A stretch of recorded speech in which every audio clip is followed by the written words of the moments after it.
Roll call. Chisel. Neal. Here. Olson. Here. Luce. Here. Zittergruen. Here. Hadley. Here. Johnson. Here. Is there anybody that wishes to speak to the council on anything that's not on the agenda? Seeing none. Consent agenda. Item A, minutes of the May 2nd, 2022 regular meeting. Item B, claims. Item C, Dixie's Beer Garden, Class C liquor license amendment, expanding outdoor service area. Item D, Pulpit Rock Brewing Company, Class B beer permit amendment of ownership updates.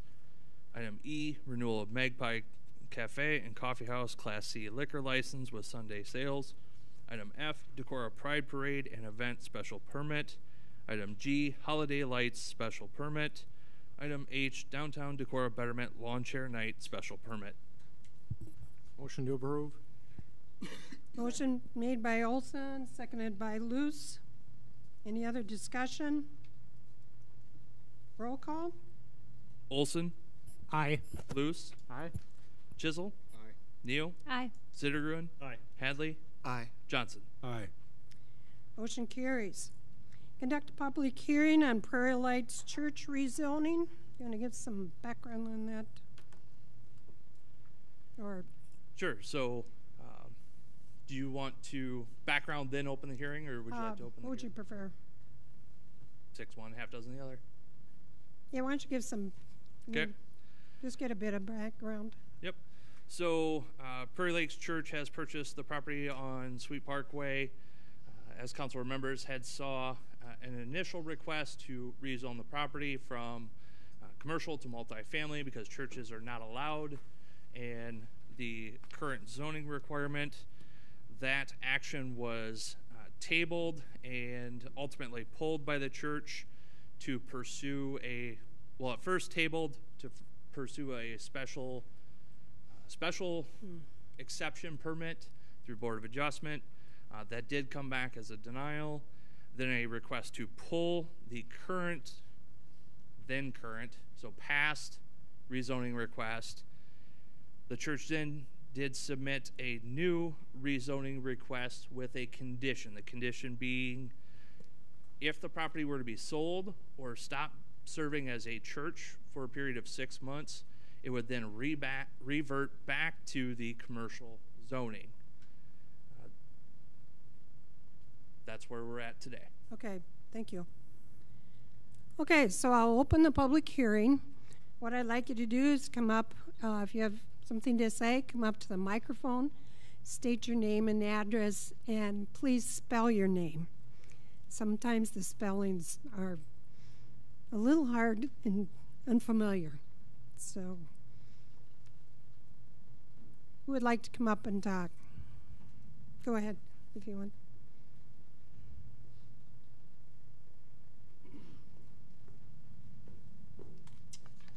Could you pull the microphone up? Certainly. Thank you. You bet.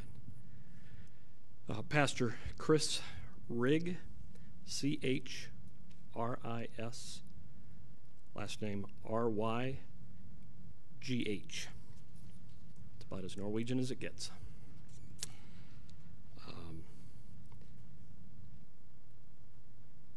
I represent the church, and let me just start by saying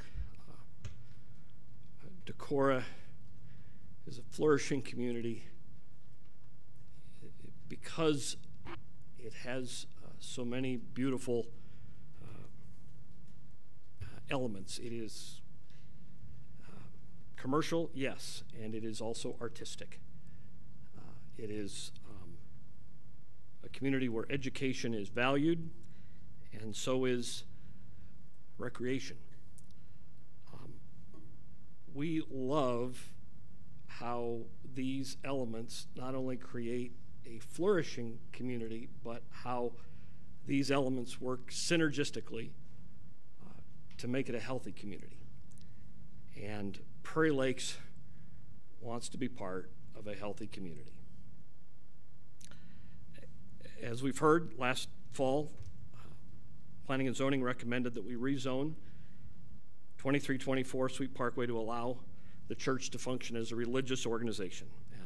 And the council expressed some concern at the December 20th meeting and tabled that so that we could explore some alternative solutions. And we really felt confident about that because, thankfully, in the state of Iowa, there are remedies for exactly this. For entities that don't fit easily into a particular zone, either a special use permit or a conditional rezoning. And so today, as you've heard, we are amending our zoning application, essentially strengthening the proposal to give you our assurance that should we shut down operations or decide to sell the property, 2324 Sweet Parkway Road would revert to a commercial zone. In other words, there is no danger that we will parcel the property for private homes. And I believe that was one of the concerns, that the way we initially approached this left that open-ended. Well, this closes that door. Furthermore, we believe this new language provides a solid and logical solution for other organizations in the future. Look at the healthy churches that have opened in Decorah in the last 25 years. Prairie Lakes Church won't be the last organization to show up in Decorah hoping to add value to this beautiful place. We will have similar organizations in the future looking for ways to add value, and they may need a zoning solution like the one we're proposing today. In other words, we feel that this option is sufficient for our immediate need, but certainly elastic enough and robust enough to help other organizations navigate this in the future. Okay. In lieu of a conditional zone, couldn't we just relocate? Well, not easily. For 2 years, we looked at everything. We believe this property is uniquely suited for our model of ministry in a way that other locations in Northeast Iowa just are not. Going back to the summer of 2020, we shared our list of site preferences with several real estate professionals here in Decorah, and they included 12 to 16,000 square feet, 3 to 5 acres, parking for 100, one level for ADA access, connection to fiber optic and water pressure sufficient for a state-mandated sprinkler system.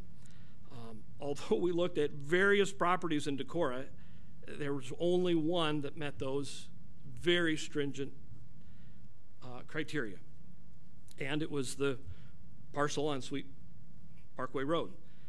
After a full year of searching, it was still the only suitable property, and it was still on the market.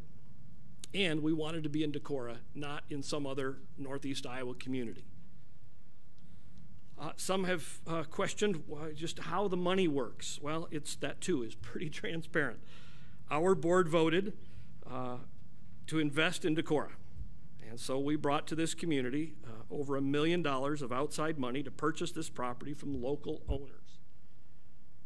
And over the next few years, we anticipate spending several $100,000 more to upgrade the inside. And when we do, we'll use Decorah area local contractors.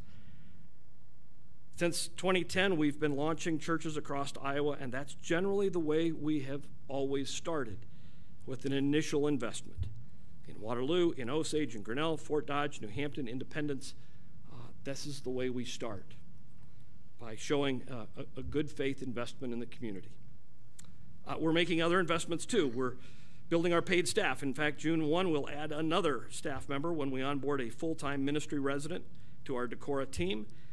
And that too is paid from an outside fund that we've built over the years for occasions like this. We'll again be a very strong sponsor at Nordic Fest and an enthusiastic member of the chamber. It's our practice at PLC sites across Iowa to award annual grants to other nonprofits in the communities where we serve, in addition to the volunteer hours that we provide and the media exposure that we provide. We continue to build our congregational base with many new unchurched Decorah families, as well as families from surrounding communities. And we love the fact that we're helping attract new families to Decorah. Since January 1st, 4 professional families have decided to relocate to Decorah in 2022, and Prairie Lakes played a critical role in their decision to move here. Two other families who had considered moving to find cheaper housing or different employment are electing to stay because of our presence in the community. As I'm mentioning, we're forming partnerships with other effective community nonprofits. We're sharing the benevolence burden through some free triage counseling. We're helping to ease the incredible burden that our local mental health professionals have to carry right now. In other words, our staff and our growing list of qualified lay leaders are getting after it. Why? Because we love this community and we want to do more than our share to preserve what is best and cultivate what is most healthy. And we believe that this property enables us to effectively serve Decorah and the surrounding area, and we're just eager to move forward. So please vote to approve this conditional zoning agreement. Thank you. Thank you. Thank you very much. Other supporters, I was amiss at stating that I was going to give about 3 minutes to each, but I know we don't have as big a crowd as I thought we might have, but I will ask the other ones to come up for support to attempt to limit it to 3 minutes. Would somebody else like to get up?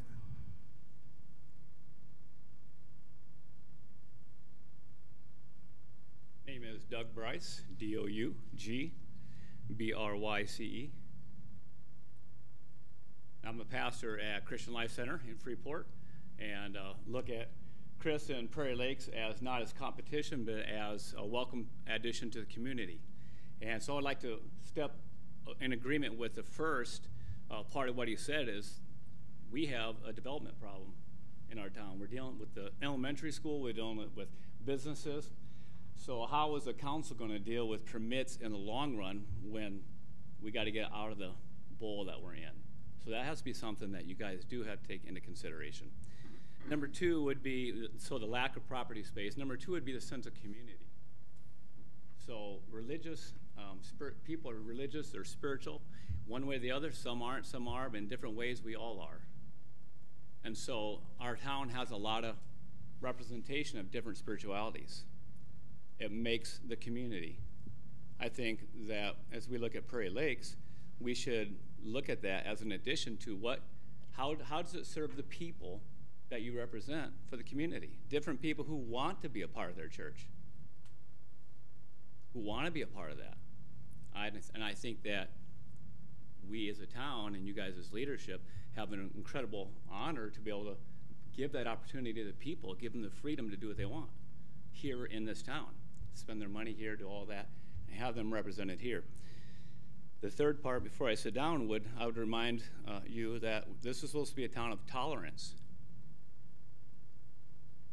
It may be possible, and I could be wrong, that there are some on the council who don't care for this brand of Christianity. And it may not just be tax base that you're worried about. I could be wrong. But I would encourage you to hold on to the idea of tolerance. Thank you. Thank you very much. Doug, can we get your address, please? Yeah, sorry. 603 Day Street. Thank you. Anyone else?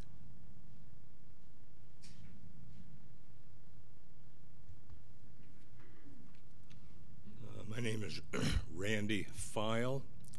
Last name spelled P-F-I-L-E. Address 607 River Street here in Decorah. Just kind of want to do a little bit more recap of some of the history behind why we're here tonight. PLC first purchased the property, contacted the city regarding the zoning issue. At that time, followed all of the instructions that was given to them by the city staff. Everything that we were told to do is what Prairie Lakes Church did. At the December 20th council meeting, City Council acknowledged that they were aware of Prairie Lakes Church's plan to start holding church services beginning Christmas Eve. It was stated in the past at a previous meeting that some of the council wasn't aware that we were having services. Well, I think you were because of that December 20th meeting. In fact, a couple of council members had even referenced that they were in favor of letting us go ahead and have church services until this issue got resolved. So there was at no time that Prairie Lakes Church was intentionally violating the city law in any way. In fact, we were trying to follow the law and follow what the city council was directing us to do at that time. The particular building that we have, another reference was that be a great building for other business opportunities. Well, first of all, that building really isn't suited for industrial use. It's not suited for any type of manufacturing. It's best suited for offices or similar types of activities like that. Prairie Lakes is looking at refurbishing the building, making it suitable for the needs that it has, and continuing to serve the families that come here representing about 20 different communities in the area. So those people come not only to attend church service, but they visit your restaurants, they purchase gasoline, they visit Water Street and all the wonderful businesses down there. They come to hike and bike the trails. They come to do fishing. It's a family destination for them. So once they come to worship service, a lot of those people stick around afterwards to spend time in your wonderful community. As far as the zoning is concerned, according to my research on Beacon Snyder, all the other churches in the community are rated commercial. And I know those were before the zoning ordinance, but just keep that in mind.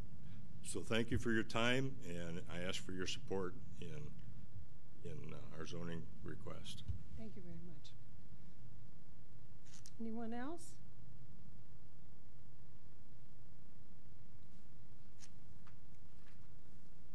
I'm Brent Burish, B-R-E-N-T B-U-R-E-S-H. I live at 408 West Broadway Street. And keep my comments brief, reiterate many of the things already said, but the main thing I just want to point out is that Prairie Lakes Church did not just decide to come to Decorah. They were invited to come to Decorah by several people in the community who could not find a church home that met their needs. I know we have many churches in town, but there's just something a little bit different. When my wife and I decided to move our family to Decorah just over 11 years ago, we were thrilled about the school system, all the wonderful attributes about Decorah, but our biggest question mark was finding a church that we could be a part of, that we belong to up in the Twin Cities area where we came from. And we have finally found that at Prairie Lakes Church, and many others in the community on surrounding areas have echoed similar comments that they're so excited to finally find a church that fits with them. And so again, just want to reiterate that this was something that our community was looking for, and not just an external organization coming to town. So thank you. Thank you very much.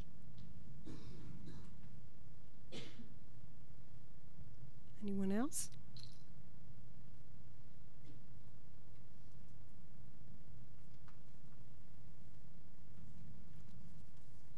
Good evening. Ken Vandenberg, V-A-N-D-E space B-E-R-G, 504 Terrace Street, Decorah. I won't reiterate the comments that I made at a previous meeting when you had a public hearing. Those are very clear. To me, this is purely conformance to zoning. It doesn't have anything to do with a church, religion. It's purely a zoning issue and conformance to that in the way that the code is written. And that's what it always has been. I appreciate your time. Thanks. You'll make a good decision. Thank you very much. Anyone else?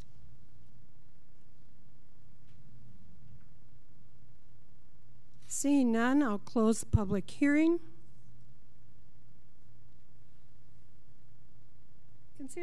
Consider an ordinance on conditional rezoning for Prairie Lights Church. Oops. Mayor, jumped ahead one. Pardon? You jumped ahead one. Sorry. God darn it. Thought I had it down. Consider a resolution to approve a conditional rezoning agreement for Prairie Lights Church. Yes, so the conditional rezoning as an ordinance cannot be done until both parties agree of the conditions that would be imposed on an ordinance that's approved. So this agreement spells out those terms of both if they were to sell the property or if they were to cease operations as a church within for 6 months, that it would then revert back to the current commercial zoning. Again, this agreement has to be approved. Prairie Lakes has already signed a hard copy of this agreement, and so if council needs to approve this before the conditional rezone ordinance can be approved.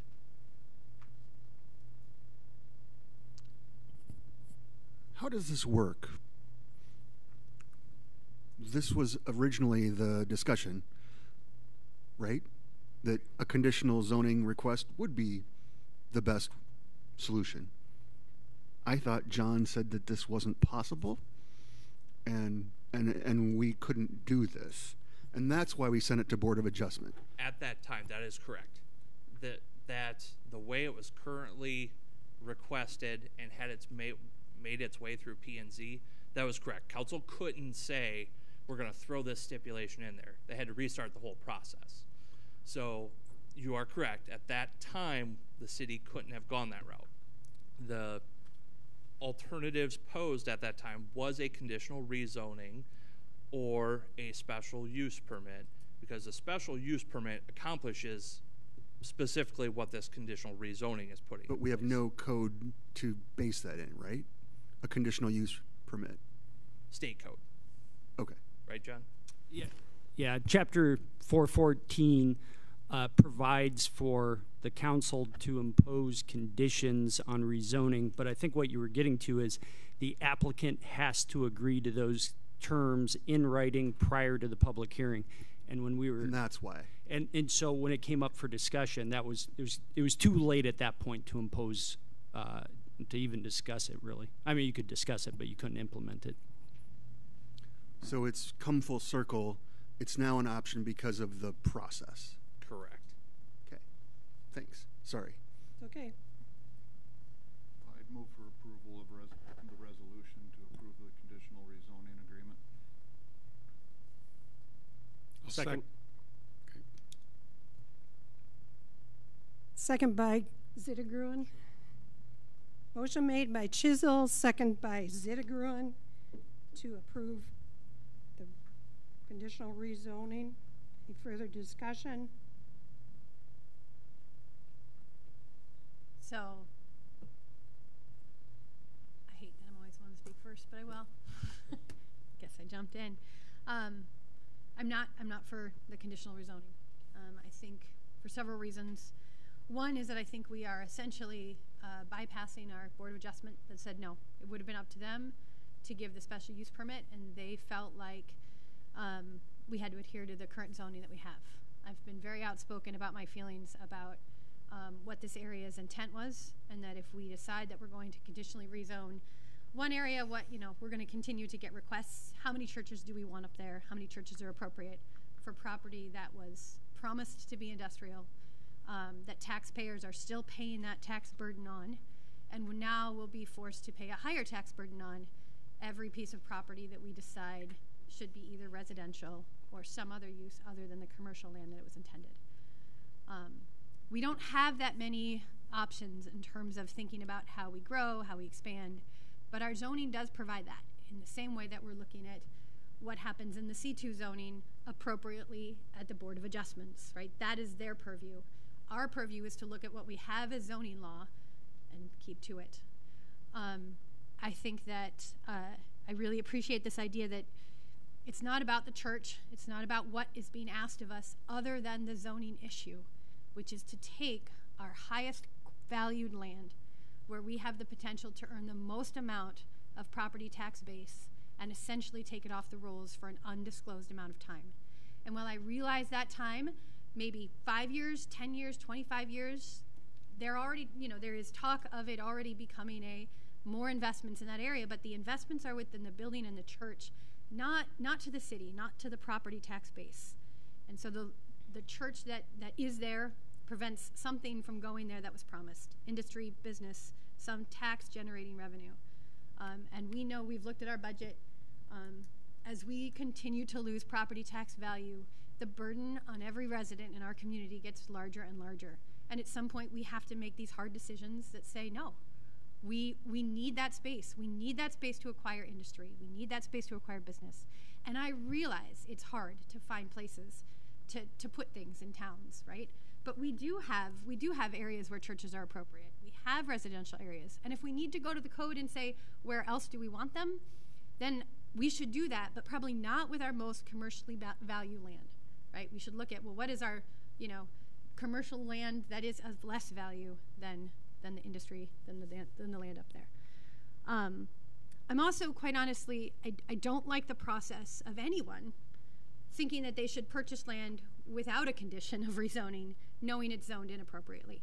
I think what that does is essentially makes us a rubber stamp, and anyone could come to us and say, well, shucks, we bought the land and we didn't put that condition on it, so now we kind of need you to go forward with that. And to me, that undermines the process of government, and it means that essentially we can be strong-armed into anything, and that doesn't sit well with me either. Thank you. I'm kind of torn on this thing as well. I've talked to Chris several times about it. He showed me, actually gave me a escort around the building and showed me what their plans were and what they wanted to do. Very honest with his answers when I talked to him about different things, so I couldn't be more appreciative of the way Chris has talked to me. And I would welcome the church to come into this community, but I just don't think this location is the proper spot for it. I think Ken Vandenberg very eloquently spoke at the December meeting, and he was part of the original Decorah Jobs group that laid out the Decorah Business Park up there. And that was not their design for it to be. It was designed to be for commercial and industrial usage up there. They spent a great deal of taxpayer money to develop that property up there for that particular use. And I don't think we're going to be gaining our tax revenue back out of it by letting a church go into that property up there. Under the Decorah Jobs thing, I want to give a quote. It says, with utilities and infrastructure in place, the Decorah Business Park is one of the few available properties in Wenatchee County that has light manufacturing, retail, and commercial property available for prospective business developers and site selectors. So that's what Decorah Jobs had in mind when they first developed that property up there. I also don't think it fits well into the comprehensive plan that we have for Decorah. I think the comprehensive plan lays out very well that it encourages commercial business to locate along Highway 9 as opposed to Highway 52. We want to preserve the beauty of the arriving into Decorah through Highway 52 corridor and develop property along Highway 9 as our development, and that's, I'm sure, why the business park went up where it did. The Board of Adjustment, I think, used a lot of these same things in determining that they disallowed the special use permit, and I think they were right on the money with that. So for those reasons, I guess I'm against them going to the business park. I would hope somebody would help them. I welcome them into the community, but I just don't think that's the right location for it. Thank you. Thank you. Anyone else? I'm planning on voting for the resolution, and my reasoning is, partially I feel as if I'm not concerned about setting a precedent for future people trying to circumvent the city's zoning processes by purchasing land first and then asking for permission second. This has been fairly well publicized, and I think now there's a decent awareness among potential developers in our city that's going to be a huge headache. I'm sure that, Chris didn't want to spend the last 5 months of his life preparing for city meetings, and I'm sure future developers are going to know that they should make purchases contingent on getting the authorizations they need. I also think that that's a message that we as a city could have done a better job of communicating to them when they did originally try to do their due diligence. And so, for that reason, I feel more inclined to make an exception here. I think that, if the business park was filling at a breakneck pace, or if I was concerned about running out of capacity up there anytime soon, maybe that would convince me to think differently on this issue. But it is not filling very quickly, and this is a it's a temporary use. So I feel like by the time the business park is getting to the point where we're like, oh, we sure could use that one more lot with a building on it. Who's to say where Prairie Lakes will be at that point in the life of their church? So I do plan on supporting this. I wish the process had gone differently from the very beginning. But now that we're here, I think this is the best resolution. Thank you. Anyone else? No matter what. That's the mantra of the church. I've spent a lot of time thinking on it because no matter what, someone's not going to like our decision. No matter what, someone will feel shorted. That building sat empty for quite some time. It's not well suited for anything currently. It's a building in need of investment. And if the church is established and is willing to take the leap of faith, and has taken the leap of faith to invest in Decorah after their time served there is over, if that building is still surviving, if they do upgrade to sprinklers, and I expressed my concern with Kelly Batchelder that as the church grows, my concern is not of value, but of safety. Having worked in that building, if you have over 100 people at your church and you have a tornado, you better have a lot of faith, or you better be really close, because the evacuation and safety of that building is not good. It's a ship's ladder down to a hole that's like 20 by 30 in their basement. So fair warning, it's on record. Ross is concerned about a tornado and about ingress and egress into the business park. The business park ingress and egress was not designed for 100 people leaving. Let's say they share cars. Okay, that's 50 people. 50 people leaving out of one or two exits is still a fair amount.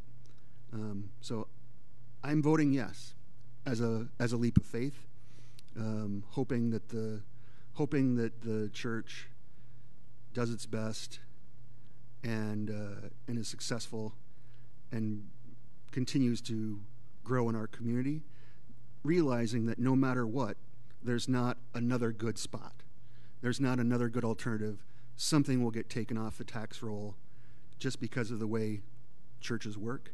But I'm voting to support because I feel like it's the best solution now. Thank you. I understand Mr. Vandenberg's concerns and the business park as it was intended. But I'm also aware that organizations like this do have a difficult time finding space. And we have an opportunity here for some adaptive reuse. We have two other examples in town that did essentially the same thing in areas. One is a church at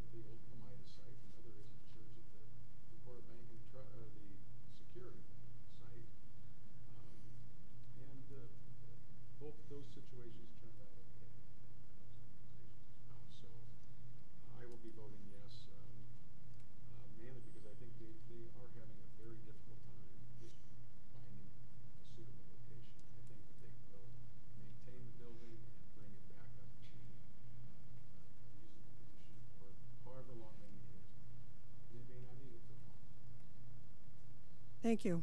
Anyone else? I would suggest, as we think about this problem that we have, that we go back to look at zoning, right? If you're saying, if I'm hearing council saying, well, there's nowhere for churches to go, which I don't believe is true, right? There's residential, there are other areas that they could go.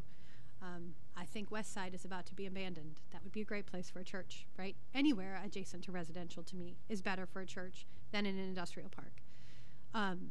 I think about the precedent we set. You know, churches like to co-locate. How many churches are we going to have up in our industrial park? How many times will we make this exception? We should solve this problem, right? If you're saying, well, there's nowhere else for them to go, you know, we're going to hear that a lot. Well, there's nowhere else for us to go. There's nowhere else for this to go. Then clearly we have something wrong with our zoning, and we need to fix it. Thank you. Anyone else?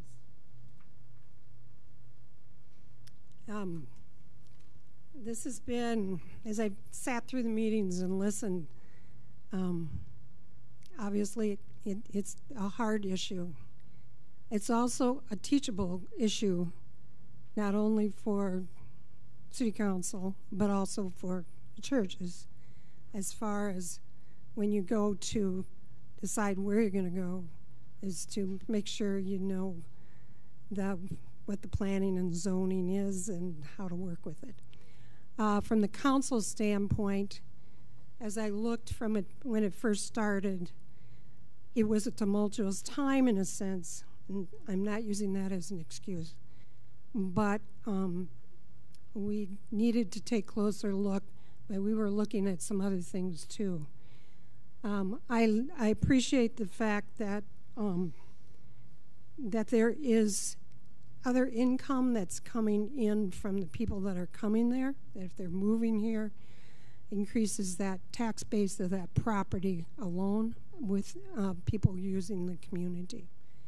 I also think that there have been times when we didn't know if there'd be anybody going up in that area. So I think basically, like I said, it's a teachable moment for us all to be looking at what we're going to be looking at when we're looking at stuff in the future. I'll just go on record and say, yes, it would be super if it was all tax-based businesses going in up there. One of the first, once we got off Highway 9, one of the first properties to go in up there was the Humane Society, and they were gifted the land. They're totally tax-free. And then we've rezoned part of the business park to bring in housing, which lowers the tax base up there. And then Iowa State Extension just bought a large property up there and relocated their offices. So, I mean, things are dynamic, they change. I mean, yes, would it be nice to have a bunch of light manufacturing up there and have it be just a straight business park? Super. But it's getting harder and harder to get done. Unless we had a 4-lane highway, which is why we need an internet, so we can have a 20-lane super highway so we don't have to rely on the other transportation. Okay. Anything else? Roll call. Jizzle? Aye. Zittergrun? Aye. Neal? Nope. Olson? No. Luce? No. Hadley? Aye. Johnson? Aye. Motion carried. Now consider an ordinance on conditional rezoning for Prairie Lights Church, first reading. And give some background on that part of the process. Pretty much same background. This is, of course, the ordinance takes 3 readings unless council were to waive. But based on the previous votes, I don't think there's enough to waive. So any questions, I guess, as it relates?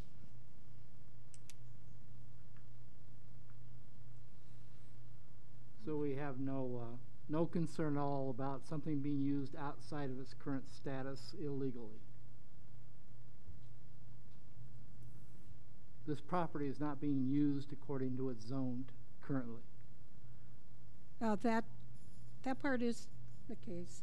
I did go back to the December 20th and sat through all of the discussion, And it was made aware at that time that as long as they were working with it, that it could continue to be a church, but it was never voted on. Nobody made any contrary, definition to that. So they've known the whole time that they're using it outside of its approved usage, but there is no sense that we're taking a risk working with an entity that doesn't mind flaunting the law. Can you clarify that for everyone, Travis? I mean, according to meeting notes.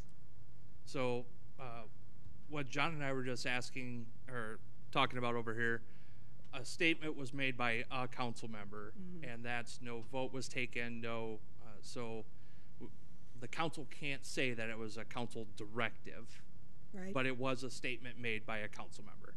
I understand that. That's all I can really comment on that one. Just from a... go ahead. Oh, sorry. I think it was me who basically said, for my part, right? I was speaking for myself, and I think I even said for my part, I hope that staff doesn't treat this as an enforcement priority, which, in our staff's defense, is a choice that they make a lot. They choose what to prioritize in terms of enforcing our city ordinances a lot. I mean, otherwise we'd be knocking on doors at every house without a sidewalk, right? I guess I know of a few council members who are violating city ordinances regarding land use, at their own homes, and I guess what I'm saying is that there's I'm not sure if we want to go down the path of trying to find a problem every single time we don't enforce every single ordinance on our books. We can enforce everything at all times in all places. We just don't have enough staffing.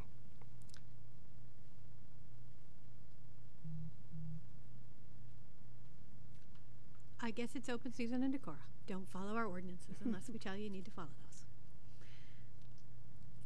So I'm looking for a motion and a second. I'd move for approval of the first reading. Motion made by Chisel. Second. That was me. Second by Steve Zettergruen. Any further discussion? Roll call. Chisel. Aye. Zittergruen. Aye. Olson. No. Luce. No. Hadley. Aye. Johnson. Aye. Neal. No. Motion carried for the first reading. We'll have a second reading at the next city council meeting.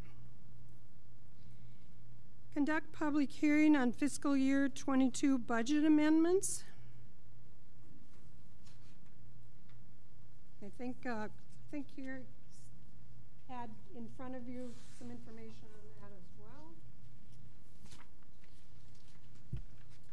I had left. Can I say one thing? Sorry. In relation to the last reading, I actually want to. It's in a comment that was addressed to the council. I'm debating because we actually. I mean, I'll say it at the end if I don't say it now. It's just it's appealing right now because it's what was just said. I'll let you say it at the end. Fine. Okay. Okay. Carrie. What I had left for you was the public hearing notice of the amendment that is currently up for vote to put into the state. And then I gave you another piece of it with kind of the highlights of what is causing, where the large dollars are coming from. A wastewater treatment plant with the boiler that they had to replace. The street department had worked with you on shifting money around to use their funds for some purchases. And then the American Rescue Funds of the $564 and $564,501. That was just to represent the money into the account so we could spend it. Otherwise, the rest of the amendments were pretty normal with fuel prices going up. I know some of the departments, especially like the police department, feeling the pinch of that, so it was pretty routine amendments. Are there any questions? No, I appreciate the second comment on the back page as well. Evidently, the amendments in the past couple of years have been exceeded this number by quite a bit. Is that correct? Yeah, they have been over 2 million, and like I said here in 2019, over 3. Okay. And I spoke with the state, and mine's quite a bit lower. And I'm not saying, I'm not sure what the planning was or at that time, but that's where we stand. So it is quite a bit lower. Be watching the budget, and if we need to make another amendment, that's what we'll do. I don't think that'll be the case, though. And this is actually public hearing, correct? Okay, I'm going to open the public hearing for fiscal 22 budget amendments. Is there anyone who wishes to speak to the council on this matter? Seeing none, I'll close the public hearing. Consider a resolution of approving fiscal year 22 budget amendments. I move the resolution. Second. Moved by Zittergruen, seconded by Chisel. Any further discussion? Hearing none. I just have a question. No, I'm sorry. I was trying to figure out how to formulate the question. Okay. Regarding the 524,000 ARA money, that's an adjustment on the income side of things or on the revenue side of things, because it's revenue that we actually experienced during this fiscal year. There is, in the proposed budget that we passed, I think an identical number, but that's no longer going to be in next year's budget because we received it earlier, or are we getting more next year? Or am I mistaking two things? Or we're getting that. We only received the first half. The second half will be next year. Thank you. So we are getting both. I appreciate that. And there, they were having some issues to begin with on the reporting too, which kind of extended it out a little further. Yeah, the reporting was due April 30th for this money. Mm-hmm. Quite a few cities had problems, and so they extended it out. So I am in the process of doing that reporting now. Okay, thank you. Okay, roll call. Zittergruen? Aye. Chisel? Aye. Luce? Aye. Hadley? Aye. Johnson? Aye. Neal? Aye. Olson? Aye. Conduct a public hearing on the plans, specifications, form of contract, and taking bids for the Decorah 2022 Alley Improvement Project. Okay, so background on this one. Public hearings are required for council to go ahead and approve contract amounts like this for public improvements.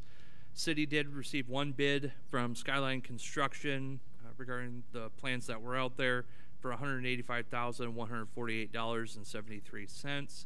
This is below the engineer's estimate of $210,179.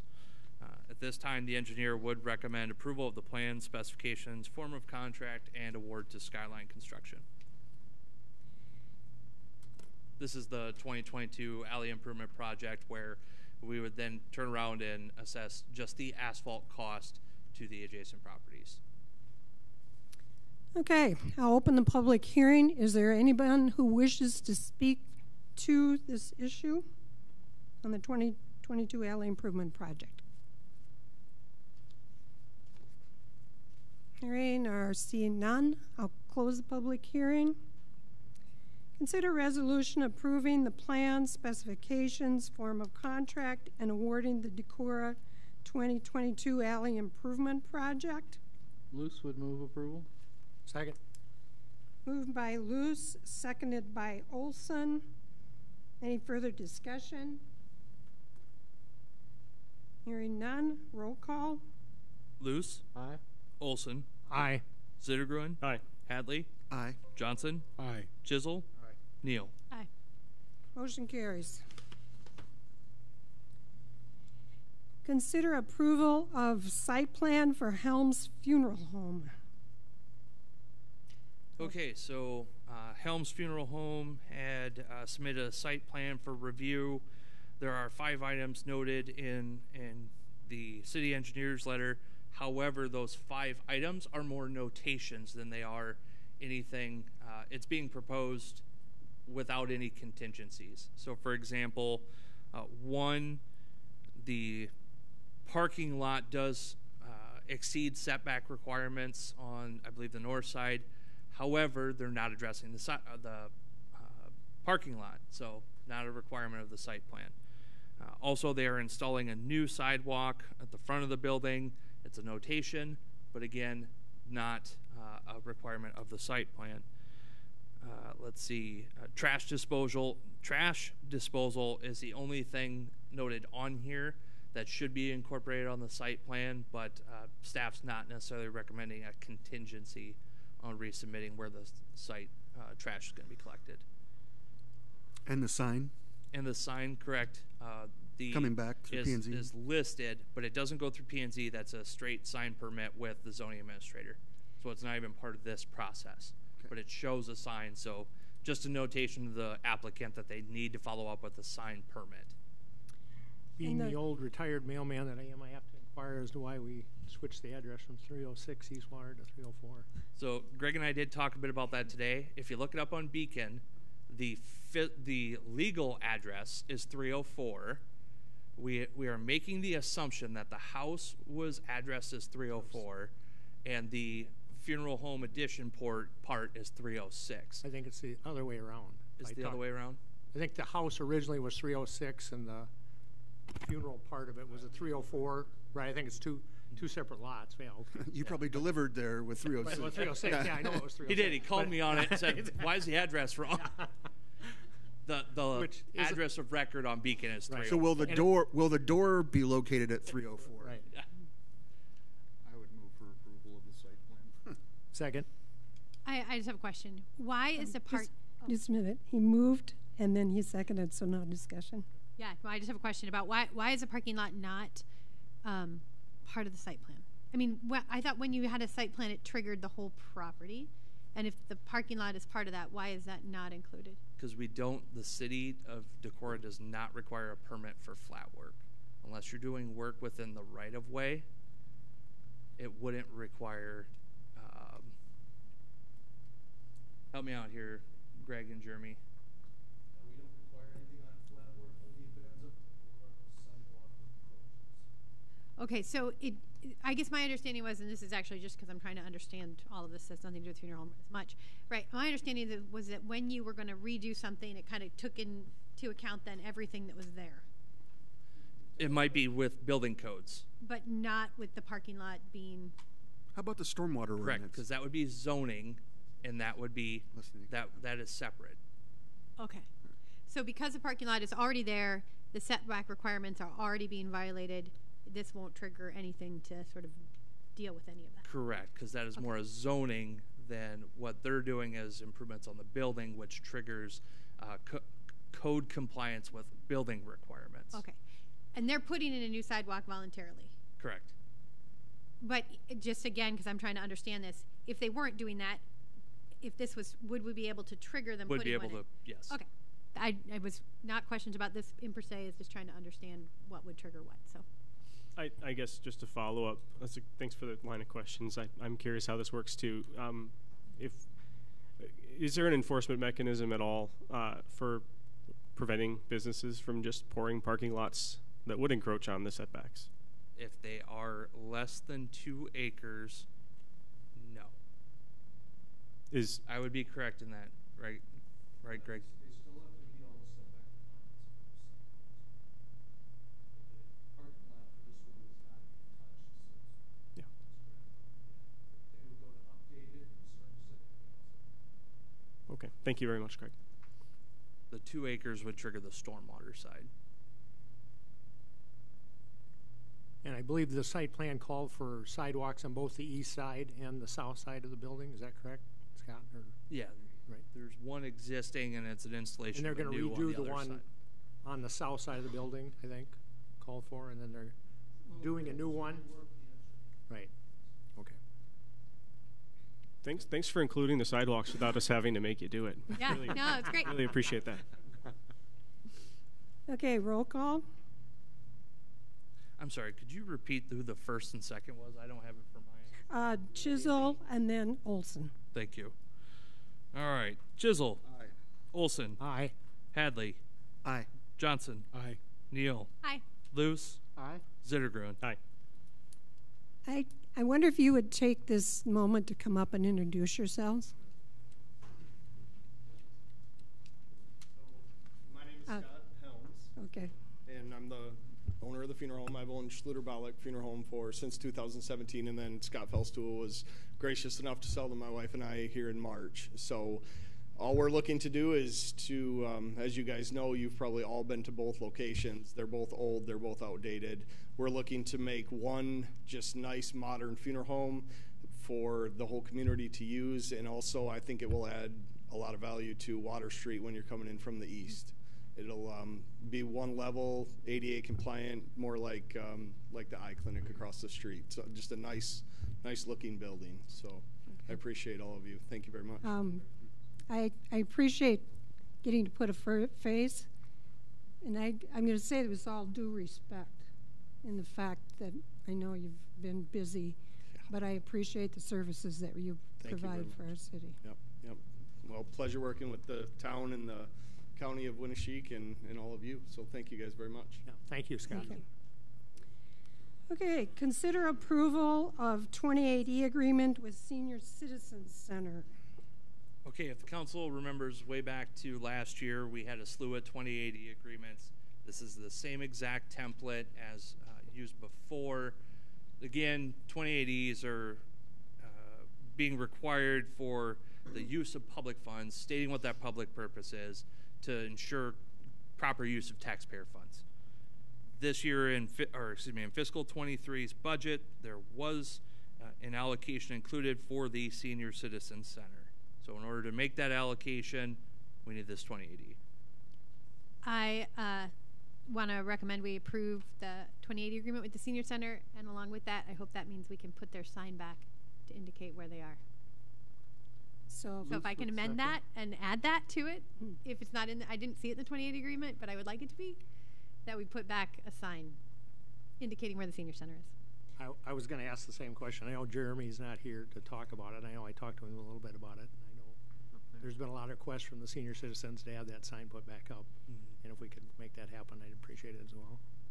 Can I have clarity? If I can make one little, okay, so that we don't have another council member makes a comment and everyone says, council said you need to do it.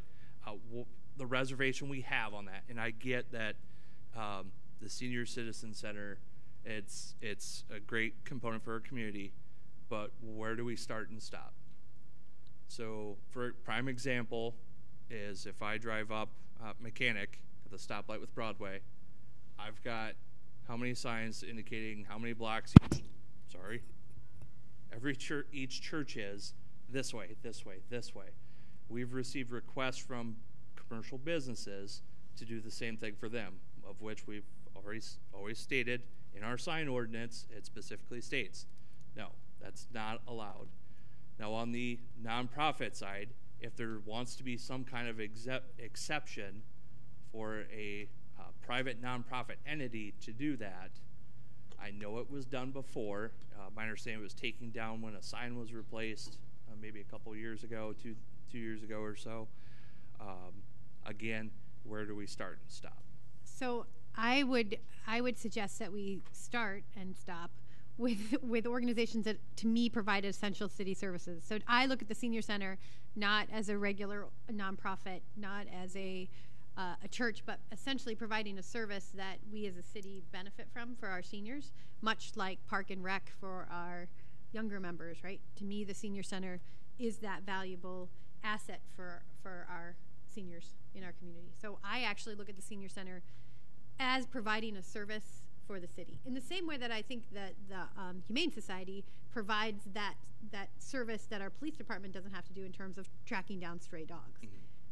So if the Humane Society wanted a sign, I would also look that they are also providing an essential city service.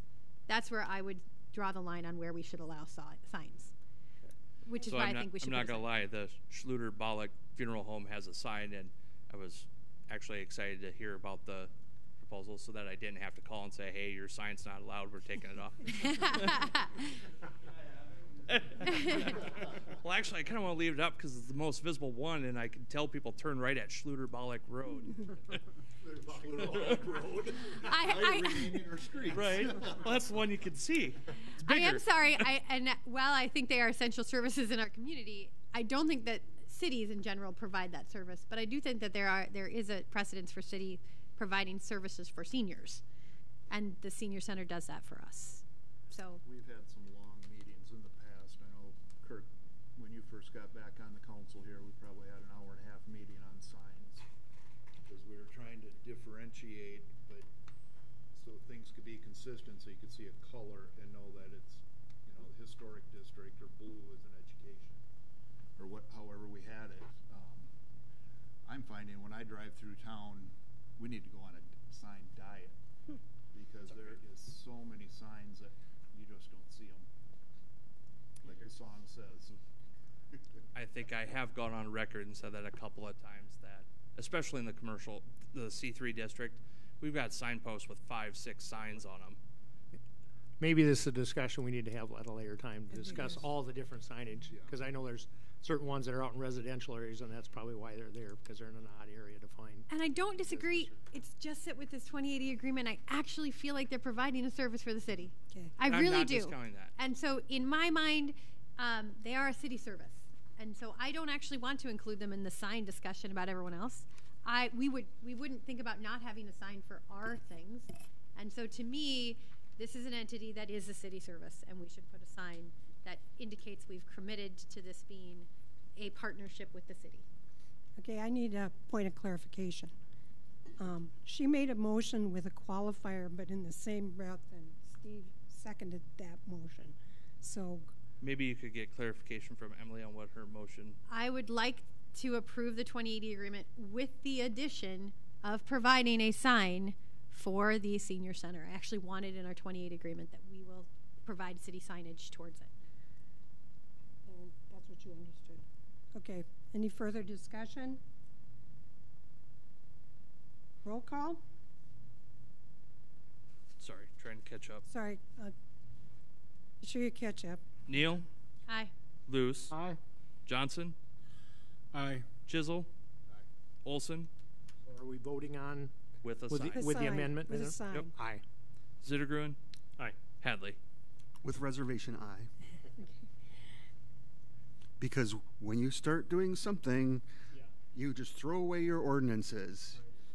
Back at you with your zoning. No, I mean, no, I'm doing something, right? I want to create a partnership with the senior center. I think it's a city function. It's the gray area, Emily. It's the gray area. Zoning isn't, I mean, churches aren't allowed in C4 districts. That's not a gray area. Okay, clearly we're going to be having more discussion, I think. Okay, consider approval of 2080 agreement with Northeast Iowa Housing Trust. Same scenario. Included in the budget for fiscal 23 was an allocation. Northeast Iowa Northeast Iowa Regional Housing Trust Fund provides, or it applies for additional grant funding. That's what this consideration from the city would be, is additional leverage, local match for grant funding to help those low, moderate income provide with with housing rehab. Not like a remodel type rehab, but furnace issues or plumbing issues, things like that. Luce would move approval of the 2080 with a housing trust. Hadley would second. Motion made by Luce, seconded by Hadley. Any discussion? I didn't say anything about a sign. Wish we had. Roll call. No. Chisel? Thank you. Don't want to throw my order off. Luce? Aye. Hadley? Aye. Neal? Aye. Olson? Aye. Zittergruen? Aye. Johnson? Aye. Motion carried. Consider approval of Decorah Real Estate MOU. Can you give the background on that, please? Yes, so several months ago, actually my first day on the job, first council meeting, the council heard from Rebound Hospitality. that wanted to pitch a possible multifamily residential project in the downtown district, downtown area somewhere.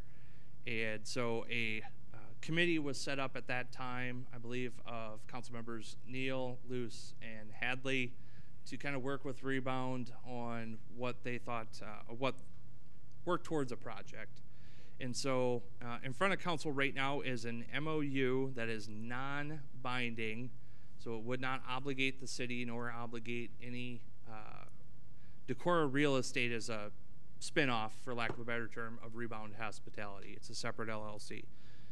So for consideration is a non-binding MOU that Decorah Real Estate has requested of the city before they take on additional financial obligations, before they go through any kind of architectural design, conceptual design. Wanting to know, is the council supportive of considering a 40-unit apartment building on the new co-op parking lot site, which would extend north of the pocket park there, so it would not remove the pocket park, moving north and extend up to where the EV chargers are going in. That separation between North Alley and that parking lot would still be there. So they are looking at just that footprint. I don't want to say in return of consideration, but what Decorah Real Estate is asking for is, one, is the council open to the idea of selling that property to the real estate, Decorah Real Estate, for this project? Is the city council willing to consider potential, again, these are all non-binding, potential incentive programs, applying for grants on their behalf, things like that? Also, our current zoning, I believe we brought this up several months ago.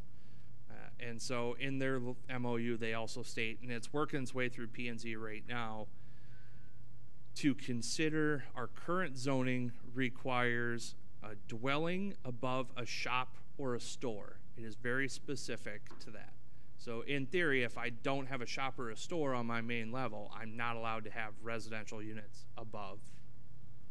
So what they are asking is that the city also be open to the idea of modifying that to allow for other principal uses on the main floor, not residential. They're not looking to put residential on the main floor, but some kind of change in current zoning code that doesn't tie them to putting a shop or a store on the main level. And is, go ahead. No. I mean, my question is, I think they wanted public parking there. It would be my understanding, and in the MOU, is a mix of private and public parking. Right. Correct. One question I have is that piece that's before P&Z, is that generally speaking, or is it actually in relation to this particular? It is generally speaking. That's what I thought. It would be a code revision. Right. I just wanted that clarified. And it was discussed at the last P&Z meeting. The public hearing hasn't been set yet on consideration, but what P&Z had, general consensus was to allow dwellings above or below the street elevation at the front of the building, to allow for, because as I pointed out, parking and parking garages are a permitted principal use within the C3 zoning district. That's why it's currently a parking lot. So in theory, if they said just any other permitted principal use would be allowed on the main level, in theory somebody could build a parking garage on the main level and then just apartments above it. They felt that that was too far, and so P&Z wants verbiage that no more than 50% of the street elevation to the rear of the building be allowed for a garage or parking structure. So essentially that would look like, just so I have a vision of this, there still would be commercial property in the front, and then essentially behind that could be parking. So you could have essentially a parking garage, just has to be behind the frontage on Water Street. And I don't remember if I noted it, but not to exceed 50% of that floor. No, I'm just curious. Well, and this is why I think I'm for this. I mean, I think we need to be able to work with an MOU and see what our options are, right? That's why they want to hire an architect. We want to see what options are. I think we were very clear with them. We don't want to lose public parking. Mm-hmm. You know, we want the same amount of parking that we have there for the public. So I think they know that. I'm just making sure that it's not going to Right. make It's that in impossible. the MOU. Like, I don't know about same amount though. Same amount is not explicitly stated. Just says a mix of public and private parking. I'm not sure if I'm understanding. Is there allowance in the site plan itself to allow for some some retail or business to go, or commercial business to go on that main level anywhere? Is there allowance somewhere within the site plan to have that retail or business go on that first floor, so we maintain that integrity of what we do with the They C3 could. This group, what their initial plans are, would be more, think like hotel lobby type entrance. Hotel lobby type entrance, plus lease or rent real estate space. So an office for somebody who wants a unit there. I don't want to say rec facilities. What's restaurant? No, a working gym. out. Yeah. Yeah, you A can gym. tell I'm struggling to pick up the term of that, but a health center for the health center for you. For the residents. That's in there. Okay. But what I'm getting at is all private use for the residents. It would not be a public space of not a public fitness center, not a public. But our current code requires some sort of public, right? No. Oh, It'd be like it'd be like the Hotel Wynn. Yeah. The Hotel Wynn for the guests Yeah. has the lobby, and the housing is above. Yep. But hotels are explicitly allowed in the zoning district. Just to be clear, you're going to be discussing all that stuff. Right. It's if you're in favor of moving ahead to discuss all that. Yeah. Hadley will make a motion for approval of the Decorah Real Estate MOU as presented. Bruce would second. Motion made by Hadley, seconded by Luce. So this is going to take some major revamping in our C3 district from P&Z. It does. Yeah, I don't want to say major, because item 20 under that section of code, I just remember the number is 20, explicitly says dwellings above a shop or a store. So two things. One, they want to change that to say dwellings above or below the street elevation at the front of the building.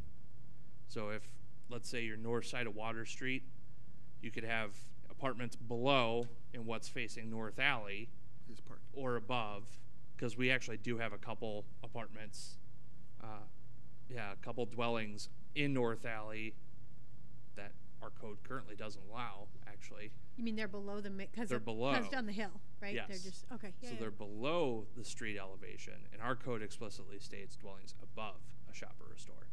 So they want to change to above or below the street elevation at the front of the building, and then the other additional part that's going to take some wordsmithing on John's part is if, because a parking lot or garage is an acceptable principal use right now, but if it's part of a building, they want it to explicitly require no more than 50% of that street elevation and to the rear of the building. I mean, because technically you could buy right now a building on Water Street, tear it down, and put a parking lot in there. Correct. Yeah. Okay. And in a lot of downtowns, we're smart. We don't have parking minimums, but in a lot of downtowns, that's what happens when a bank builds a branch downtown to meet the parking minimums. They buy buildings and tear them down and put up parking lots. So that's just a helpful conversation piece there, because a person could literally do that. And I've heard people expressing concern about what that means in terms of are other people, is everybody going to want to put a parking below their building? And so it's nice to just be able to say, well, the other option is they could buy two buildings, tear one down, and put a parking lot there. So. Well, and the other thing is that it's a city parking lot that's not ADA compliant. Right. No, so I know. Yeah. If anybody has ever released a stroller on that parking lot or their cart, they're chasing it, right? So I think the value-added proposition here, over and above the 40 housing units, is just a flat, weather-safe parking space that the city gains as well. So that's why I'm supporting. Yeah, I'd like to speak, I guess, in favor of it, and also to clarify a comment that Emily made. She mentioned that we want the same amount of parking, and I guess that doesn't speak for me. So I want to go on record as saying that I would support even plans that reduce the amount of public parking available, as I suspect this will. I think that's what's in the MOU. So we should be clear about that, maybe before we have them spending money on an architect, because otherwise maybe we're going to be talking about this in 2 weeks' time. I guess I am in support of it, even if it loses us a few parking spots, because we all have seen the studies that show that there are almost always good parking spots available within a short walk of pretty much anywhere you want to park downtown.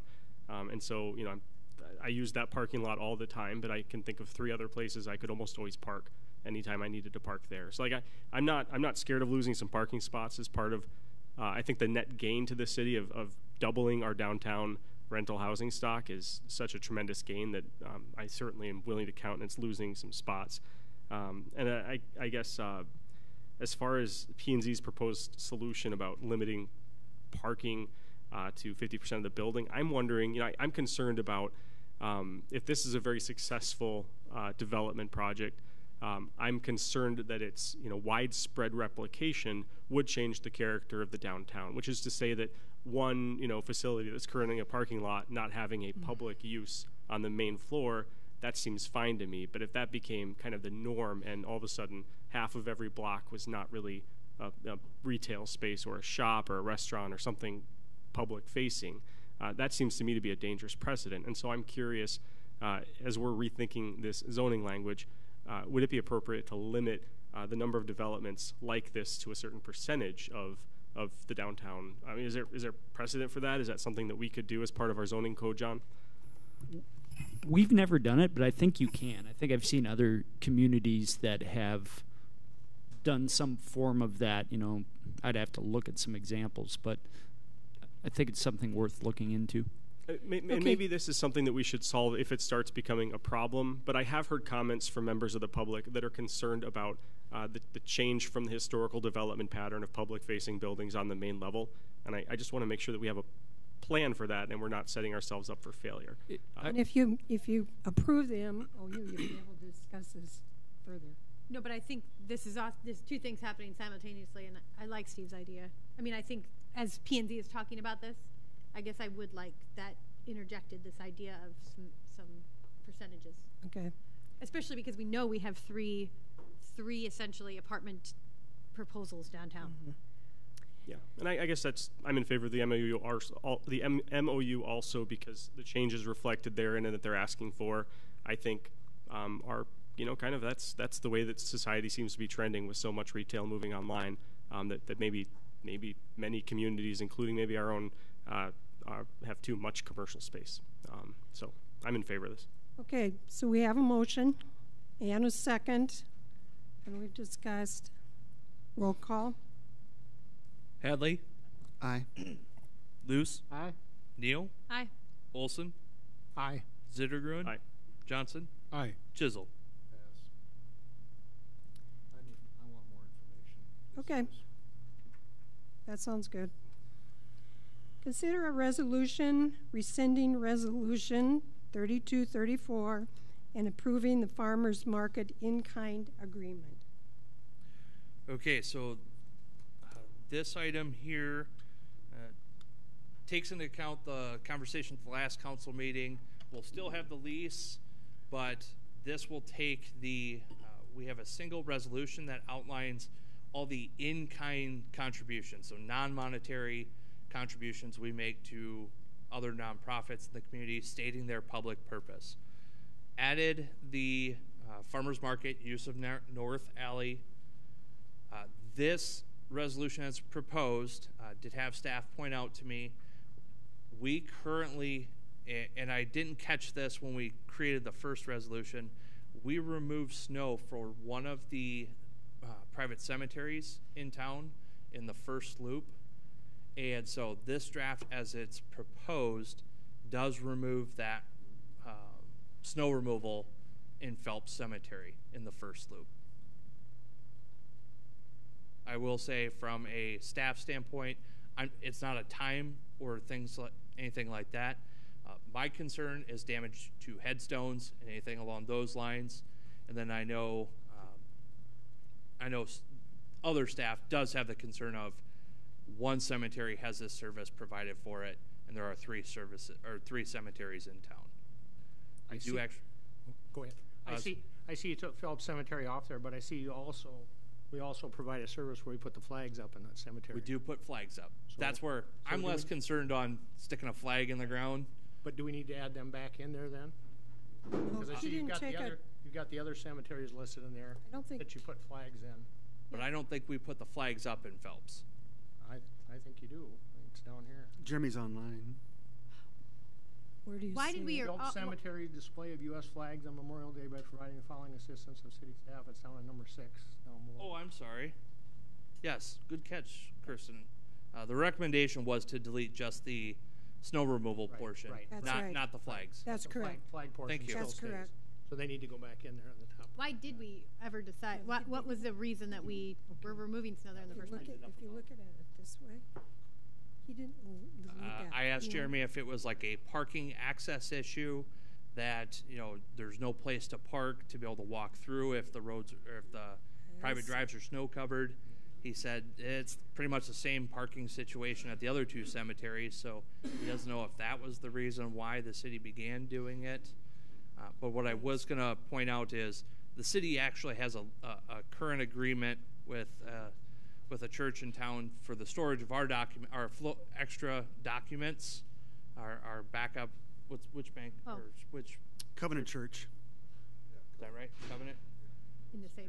That in the basement they house our documents. Well, the payment for that space, that consideration, is snow removal of their parking lot. Our equipment is rather large and should not be trying to maneuver that and damage the building.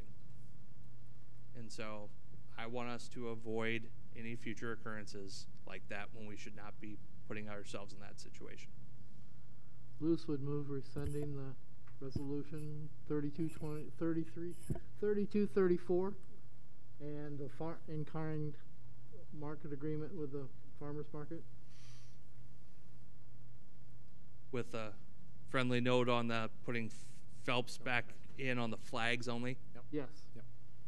Have we heard from Phelps? Second.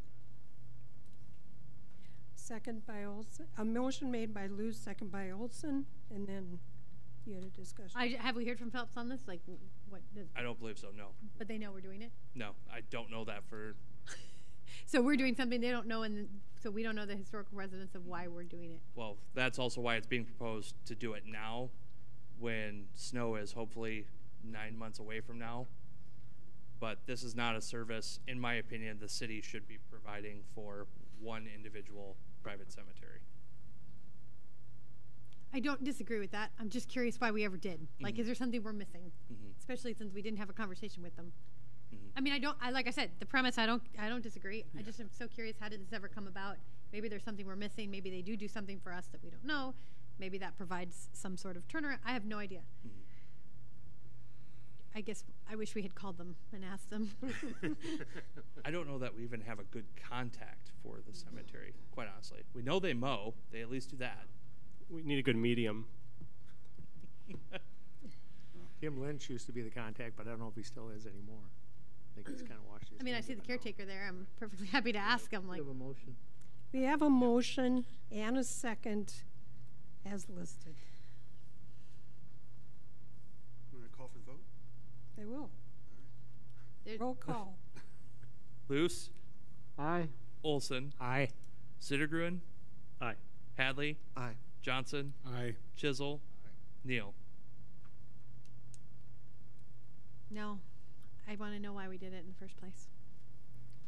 Okay, motion carried, and then perhaps I would suggest that you find out who you need to contact. Yeah, if there's a really good reason, we'll bring it back.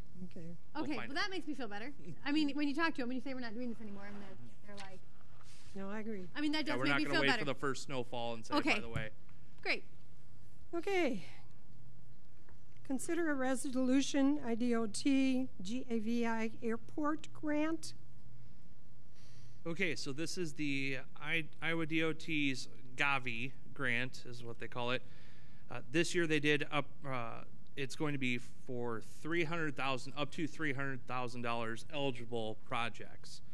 The Airport Commission is recommending submittal of a $300,000 request that they will then come back again next year and make the same application. They want to make a multi-year request towards the funding of the airport hangar and terminal, maintenance hangar and terminal building up there. We did have the structural engineer in town today, took a look at the building, no report back on that yet. But this is an application just on the revenue side. Lucid move to endorse the Airport Commission request. Second. Motion made by Luce, seconded by Olson. Discussion? It'd be a great improvement. I needed an improvement. Hearing none. Roll call. Luce? Aye. Olson? Aye. Zittergruen? Aye. Hadley? Aye. Johnson? Aye. Chisel? Neal? Aye. Motion carried. Consider resolution setting the public hearing for the Decorah 2022 street improvement asphalt resurfacing project. Hadley will make them so moved. Second. Motion made by Hadley, seconded by Neal. Discussion? Is Pleasant Avenue supposed to be on there? It is. All right. Okay. Roll call. Hadley? Aye. Neal? Aye. Zittergruen? Aye. Johnson? Aye. Chisel? Olson? Oh, aye. Luce? It's Aye. gonna go. Okay, motion pass. It's like someone took a jackhammer to Pleasant Avenue. That's all I have to say. Not yet. No, I mean, it's like someone did. It's getting there. Won't have too much far to go. Consider an ordinance on regulation of electric vehicle charging stations on public property. Third reading. Lucid move adopting the third reading. Second. Luce made a motion to adopt, second by Neal. Any further discussion? Hearing none. Roll call. Luce? Aye. Neal? Yes. Aye. Hadley? Aye. Johnson? Aye. Chisel? Olson? No. Zittergruen? Aye. Okay, motion carried. Consider a resolution setting fees for public-owned electric vehicle chargers.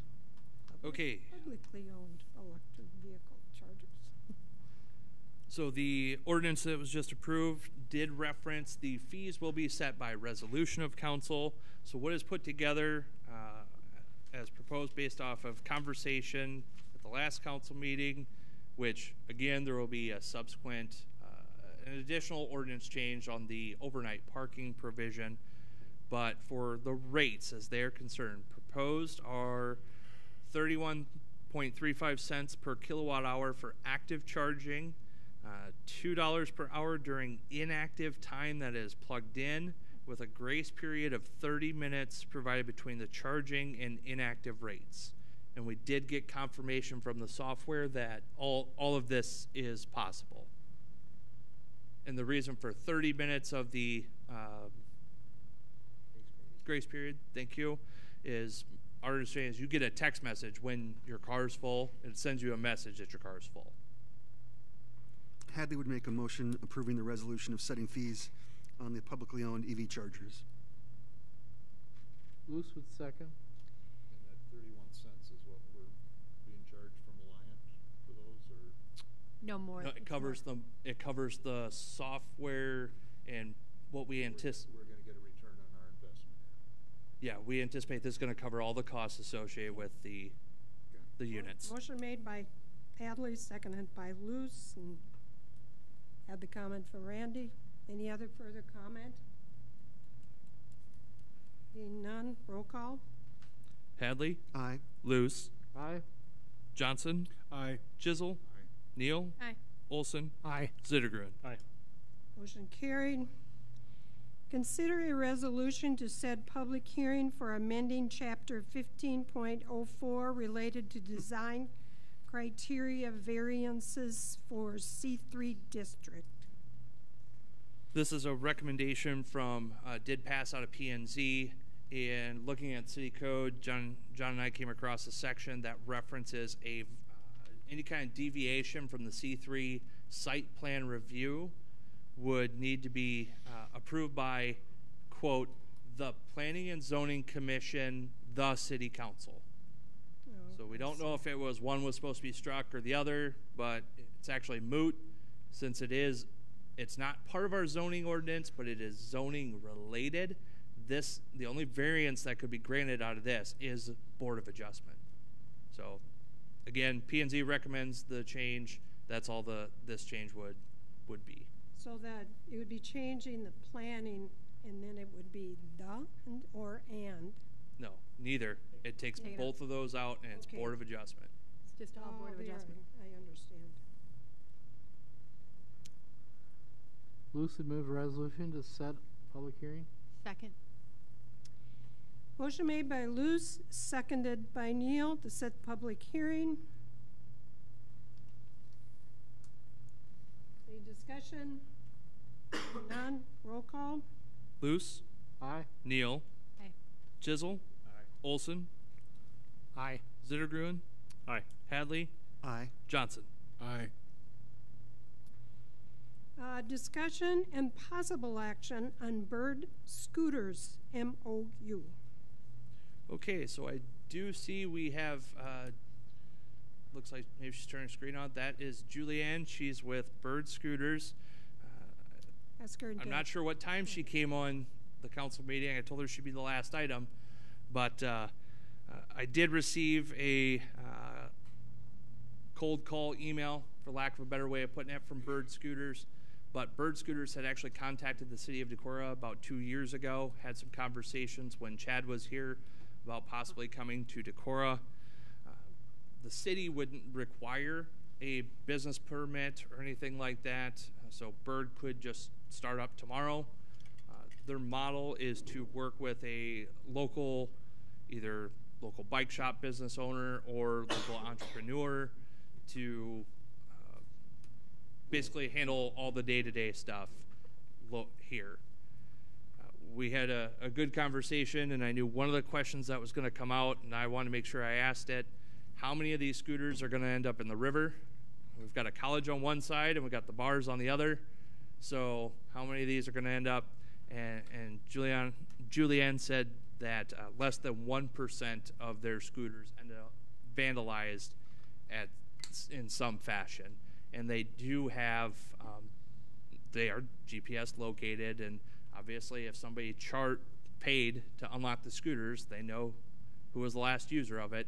But they also have the people that they are working with would be responsible for retrieval. Okay. So couple things that the MOU would provide. One of the main things would be the limited an understanding of what the city council would want for limiting hours or limiting area. Does talk about the different insurance requirements that the city would have of them and then what they would expect of the city. Julianne, anything else you'd want to jump in with? Yeah. Essentially, we're looking to, have a good relationship with the city and have use of the public right of way for community members to rent these scooters to get from point A to point B. We kind of consider them as a form of public transportation as well, giving people just a different way to get around. So yes, as Travis mentioned, we did have a good discussion, and we would be working with a local community member. So it's a revenue share. So a lot of the revenue goes right back into the city. But I'm here to address any questions, and we'd love to get things approved as soon as possible, as the summer's coming up, and I know you have quite a bit of tourism as well. So here to answer any questions for the discussion. Do you require helmets on your scooters? So helmet laws vary state by state. We do encourage our riders to be riding safely and encourage helmet usage. So a couple of ways that we do that is providing free helmets to anyone who wants one. They just have to pay for shipping and handling, which is a little less than $10, I believe. And then we also have a feature called the helmet selfie, where if a rider takes a picture of themselves with a helmet at the end of their ride, they'll get a credit towards that next ride. Cool. How are you going to make sure that these people are properly educated on the use of these scooters? So when a rider downloads the application onto their phone, they have to go through somewhat of a tutorial, I would say, to kind of go through the basics of what they need to do, the rules of the road, how to ride the scooters properly. And we have, the option to add additional messaging as needed. So there's no physical hands-on training with the thing whatsoever? Not with the riders, no. Okay. So my understanding from reading through the information is that if a rider hits a pothole, we're liable. So essentially, yes. So there is that indemnification language in the MOU, which you can read over. I can't speak on hypotheticals, but what would happen is the insurance that you're added on as an additional insured would trigger should an incident happen. I would note that is liability follows fault, so the city would have to be at fault. We'd have to be negligent in some manner. So we had to be aware of the pothole, refuse to make repairs. It is more than just one exists. Right. No, I get that. I looked at was it Lake Fond du Lac? I looked up a couple of places where they were. I have concerns about safety. I have concerns about our streets aren't even built for bikes very well. Now we've got these scooters that where they can go 15 miles an hour. I look at where they would be riding.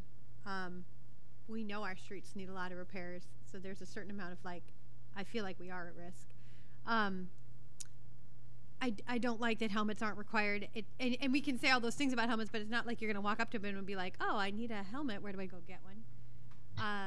So I guess I do have concerns. I didn't like reading about how they get left everywhere, enforcement of them. I'd be interested to know how our police department feels about them. I think they're fun, no doubt about it. I'm just not sure that the headaches that they might cause are worth the. Sure, and to I'm concerned that they would end up on sidewalks too downtown. Yeah.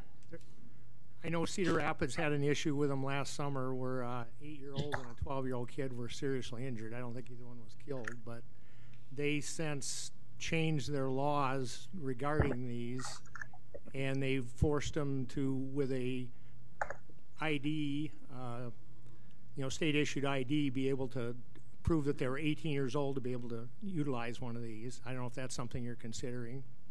That is something that is a standard practice for us. I believe the operator was a different one, and Cedar Falls we're not, or Cedar Rapids we're not there right now. But yes, we do that ID verification. Obviously, we don't want riders under 18. It is a safety concern. In terms of things like sidewalks and clutter, that's where this local operator really comes into play. So their job is to check in on the scooters multiple times per day to make sure that they're in the best locations, make sure they're not, laid where they shouldn't be, things like that. So we'll be checking in on them multiple times per day to make sure that there's no clutter within the city. That said, I think that those clutter concerns come from seeing these in much larger cities where there are much larger numbers of scooters. We wouldn't have nearly the same amount here, probably about 50, which we would roll out kind of in a rollout versus all at once, and adjust that number based on demand. So these have GPSs on them so that you can track them if they just get left somewhere to be picked up? Exactly. Our riders find them on the map function on the application. So that GPS goes into a lot of different areas. But yes, our fleet manager can track exactly where they are, retrieve them when they're in places that they shouldn't be. But we can also geofence areas where scooters might not be wanted. Okay, that's question two. Question three, if they don't bring them back to the charging stations, they're still being charged on their credit card that whole time, correct? So we actually have a dockless model to really give people the opportunity to get wherever they need to be. So scooters wouldn't be brought back to a charging station. That fleet manager would come and charge those vehicles as needed on their own private property. But we can encourage parking locations, but that said, a rider can typically end their ride wherever they would like to. But again, we do have that geofencing technology to kind of add for that in certain areas of the town. So then the scooters get left willy-nilly on public and private property wherever the rider decides to drop them. So we do have that in that app training at the beginning, proper parking etiquette. But obviously parking incidents do happen. That's where our fleet manager comes in. The community can report that scooter through the app itself, or there's contact information on each scooter as well to make sure that that is addressed as quickly as possible. Now, we have a recreational trail that I believe still prohibits motorized vehicles, and we do have a number of e-bikes that are using that trail now, and without any enforcement. Would these be, could these be limited to not being on the Trout Run Trail outside the city limits? Yes, absolutely. So geofencing technologies can restrict any area that you would like, or just certain areas of the trail that they might be allowed to be used in. That said, I know motor vehicles aren't allowed. We are an electric vehicle, so it's kind of at the city's discretion if they'd like to allow scooters on those trails. Is that a voice activation system? That I know Cedar Rapids required that as well after this accident, that if you deviate up onto a sidewalk or something like that, it tells you you're in an incorrect area. Is that how that would work? So with the geofencing technology, it would beep at you should you go into a zone, and it would slow down actually to about 1 mile per hour gradually, and basically render the scooter useless till they're back in an area that's appropriate to ride. But you can't do it on a sidewalk, right? I mean, you can't geofence. Can you geofence the street to the sidewalk? Because aren't you geofencing just the general area? Yes, exactly. So we cannot geofence it to the sidewalk. We do have that messaging in the app and on the scooter itself that says no sidewalk riding, but typically we see riders themselves using it the same way they would a bike. So most people ride them on the side of the road. I believe with the model of scooter that would come to Decorah wouldn't have a sidewalk detection, but we definitely have ways to kind of address that and encourage that rider behavior. Do you, I'm not someone who likes to say no to things like this, right? I mean, entrepreneurial, good ideas. I noticed with other communities you do pilots where it's a trial period. So what's great about the MOU that is sent over is that it can be ended at any time. So we just ask for a 30-day notice for you to give us that notice, and we'll be out in 30 days. We don't want it to be a nuisance to the city. We want it to be working on both ends. So we do have that language to make sure you can say no once if it's not a fit. And I am curious what Chief thinks and also what you think on this particular issue.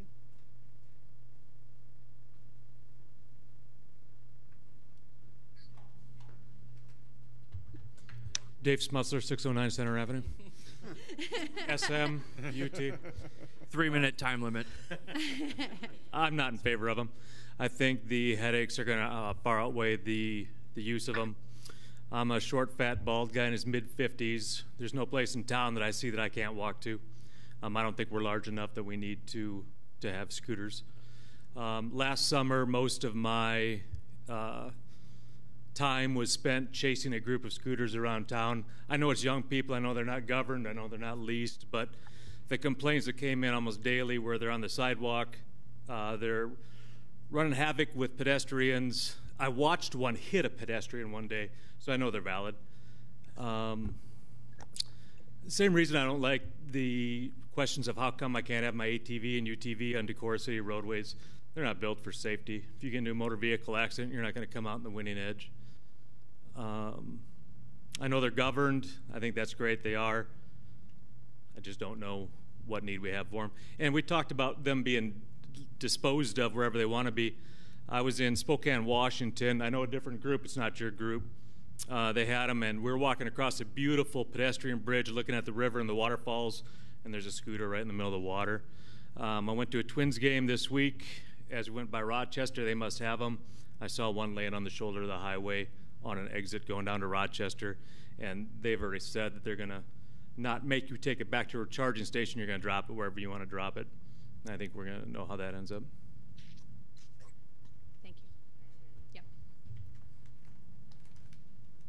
Okay, so that the listing on this is discussion and possible action. I guess I'm gonna, with thanks to the chief for his comments and appreciation for the concern, I'm just gonna encourage council members to consider this for two reasons. One, I think healthy cities are experimenting. This MOU being cancelable with a 30-day notice if, the things do start piling up. This seems to me to be a pretty easy opportunity for us to try something and see if it works. The other reason is, I guess, more about encouraging intermodal transportation and reducing wear on our roads and increasing, low carbon trips. We are superbly lucky to live in a town where most of the trips that we take could be taken in an e-bike or on a bicycle or by walking, or this is just another option in the mobility mix, one that especially will benefit tourists, potentially students at Luther who obviously they can walk downtown, but sometimes it's nice to get somewhere a little quicker than walking gets you there. I think your point about how hard it is to ride bikes on some places of our city streets is well taken. It's certainly something that I've talked about in the past. I think that the more people that we can get into alternative modes of transportation, the better for raising awareness about those issues, and also raising the visibility of non-car drivers using our transportation network. The more people who are out there on bikes and on scooters, and I know that there's people in town who privately own them and use them to get around already, the more people out there who are walking, I think that makes the roads better for all of our users. It helps our budget, makes our city more able to achieve its environmental goals. And I just think it's worthwhile to encourage. This is a good chance to do it. The final point I want to make is in reference to some of the chief's comments about vehicles designed for safety. I can appreciate that it is maybe more dangerous to be involved in an accident if you're on a scooter or a bike, but it's a lot better to be the pedestrian hit by one than it is to be a pedestrian hit by a car. And so for me, if this is a way to get cars off the road, or a few more, I think that makes our streets safer for our most vulnerable users, and especially the children in our community. I know every parent I know would rather their kid be hit by, maybe someone who's had too many beers and got behind the handlebar of a scooter than behind the wheel of a car. That being said, is that you're making a motion? Yeah, I suppose I can make a motion. I will also move the MOU for adoption. Luce would second. Okay, just a minute. Just a minute. I was going to say I'd second it, but I want to change the hours of operation. Okay, so we have a motion that was made by Zittegruin, seconded by Luce. Discussion. I'd accept a friendly amendment. What's your thought, Randy? Well, in here it's 4 a.m. to midnight. I would think 9 o'clock at night would be sufficient, so that 6 a.m. to 9 would be sufficient, so you're not riding in the dark with them. So can you make them inactive, or do our police department have to chase them down? So we can make them inactive. I would suggest kind of extending those hours just a little bit. The reason that we ask that is because cities don't just have 9 to 5 workers. We have shift workers, hospital workers who might need this mode of transportation at various hours. So, while we can accept it not being 24 hours, of course, we like to kind of see that from 4 to midnight, or at least till a little bit later in the evening. Go ahead. You haven't talked. I think the liability for these things far outweighs the advantage that we might gain for these, so I would be against this. I do think when hearing you talk, as I mentioned, I think this is good discussion. I am a little concerned, again, as I read reviews about who's actually going to be using these. I think about Luther students. They have the ability to just grab a bike up at Luther, and then the bikes come downtown, and they go back to Luther, right? That's where they go. And so I don't feel like there's a need for our Luther students to have an alternative mode to get downtown quickly. They have bikes up there, the yellow bikes, and they hand them out with helmets, which is awesome. I think, I don't see them as what I would say a primary residential use. I don't see a lot of residents or I shouldn't even say that. I should just say, based on the cities that I was looking at, these are not primarily for residents. They're not using it to commute to work. There's no, you can't put your little panniers on them and carry your stuff. And so it's really a tourist thing. And I do agree with Dave that I think that tourists will walk around. I don't see them as we're taking cars off the street. People are using them like they use what are those things called that you put on, and they're a Segway, right? It's like, oh, let's do this fun thing in Decorah. And while I like the fun things in Decorah, I don't like fun things in Decorah that are a headache for our public safety. I don't like the things that are a headache to the residents that live here. And I guess they do go 15 miles an hour, and that is fast enough to break your neck. But, we have one public person to comment. I don't recall that, Janelle Pavlovec, Decorah, I don't recall that you've ever discussed this before, and I don't have any background information or any visual perception of these things. I would like to see one. I would like to, I think I saw one the other night on the street right up here. It was dark. The person was all in black. This thing that I think was a scooter was black. If I hadn't been on that stop sign looking to the street that he was on, stoplight, I wouldn't have even seen it. And I think you need to look into it more before you make any decision right now. Okay, thank you very much, Janelle. I was just going to say, I'm happy to pull up the vehicle specs and share my screen if you would like. But we do have reflectors and lights on all of our vehicles, including brake lights. I'm just curious. We have a bicycle shop in town that rents powered bicycles. We do not have a memorandum of understanding, nor are we required to be insured under their commercial activity. It just bothers me a little bit that the city of Decorah shall, that we're somehow involved in a commercial activity. Is that odd? Is this strange? Is this a strange business model? Because I've never seen this come up with anything else where the city's been asked to obtain liability insurance for a commercial endeavor that we're not involved in. Are we receiving some sort of benefit from this? The city of Decorah shall provide with proof. Oh, that's Bird Ride. So yeah. Bird is having to provide the insurance. Gotcha. Okay. Yes. It says shall be released from its amendment. Yep. Under the section, if the loss or damage was caused by the city of Decorah's negligent construction or maintenance of public infrastructure. So we're back on the book. That is a very that's sad. Dicey little thing there. I guess I just sort of. That's what. I mean, I agree with you, Rob. I think this is odd. Like, why does a business need our approval to do? Like, why is this the model? Need to. They don't. Okay. That's how I preface that. The city of Decorah does not have a business permit of any requirement, so yeah, Bird scooters could show up tomorrow. 50 of them could show up in town tomorrow. They would need to just abide by our city code, and there wouldn't be any requirements on our end. And if things were left all over in our right of way, do they need permission to be in the right of way? Not on the street. So public streets.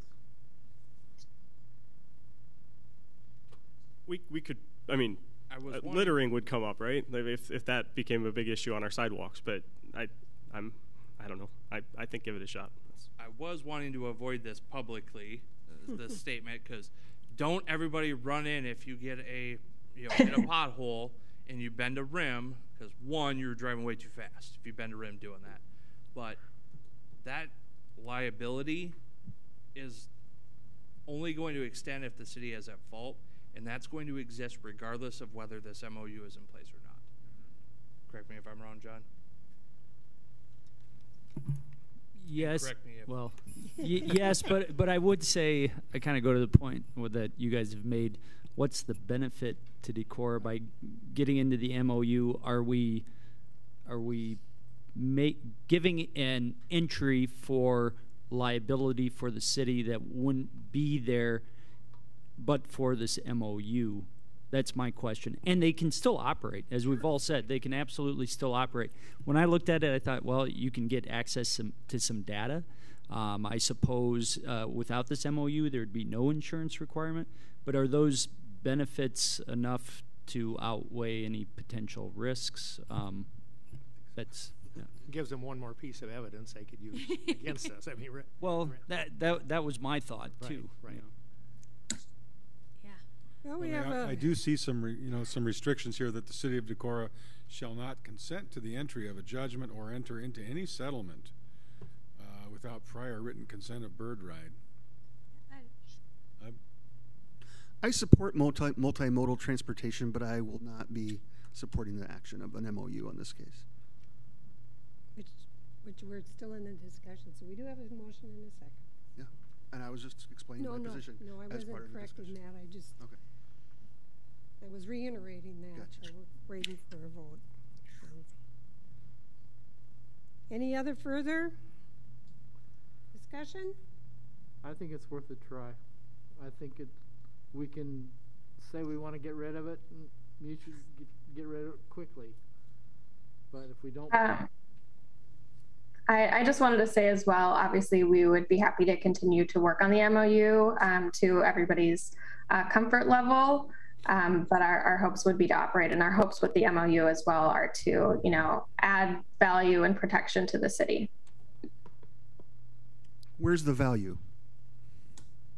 So, I mean, there's multiple values to bringing scooters to the area. It is a mode of transportation that can be deemed public transportation as well. I know one of the council members has seen it more as a use in tourism, but that's what we're kind of hoping to disrupt the pattern of. In cities where scooters are accessible, we're seeing more and more people use them to commute actually and get around town, not just as a tourist, but as a community member, especially in a walkable community. I understand multimodal transport. I'm saying, but you can operate without the MOU. You can operate your customers can operate in the right of way. Right. In the MOU, what is the value to the city of Decorah? We just hope to kind of have an agreement with you versus just operate without that written consent. We want to make sure that the city has a say in how we operate and vice versa. Gotcha. Thank you. Mm-hmm. Okay. Any further comment? Hearing none. Roll call. Zittergruen? Aye. Luce? Aye. Neal? No. Olson? No. Hadley? Aye. Johnson? No. Chisel? Motion carried. Thank you. I will look forward to seeing how that goes and keep us informed, and we'll keep you informed at the same time. Can I just ask for clarification then? Did we put any restrictions on time? So, Julianne, if I come back in a little bit, like next couple days or so, have some conversations, that time restriction, can we talk a bit about that? Yeah, absolutely. And I just want to touch as well, we would have a dedicated account manager at all times to adjust any operational needs as they come up. Sounds good. And I think the 30-day thing is great. Yeah. So we can always kill it if it doesn't work. Thank you very much for being online and answering our questions. Yes, thank you for your time. Okay, library board applications, those will be due at the end of May. Tree board opening, that'll be open until it's filled. Planning and zoning commission opening, as you know, Nathan Thompson has resigned from the P&Z, and the deadline for the planning and zoning will be June 15th.